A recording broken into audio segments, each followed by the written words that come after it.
how to save thousands of dollars on foundation repair cost and have a home you enjoy. Hey, it's Craig with Anchor Foundation Repair, and I'm here to talk about the number one thing that will cause you to not only lose sleep in your home as it just is destroyed around you, but also cause you thousands of dollars of damage. The answer is just use the right material. For reference, we got a floor joist right here that's chewed up. You can see the bottom of this, the termite damage right through there. And sitting right next to it is a nearly pristine section of pressure-treated pine. This material, that pressure-treated pine, has been here for about 30 years, the same time that these floor joists have been here, and the difference is night and day. I'm going to take a screwdriver. I'm just going to punch it in.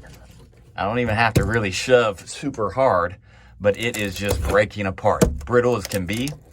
And you know that when you hear that, when you see that, you have a crawl space home with material that is not right.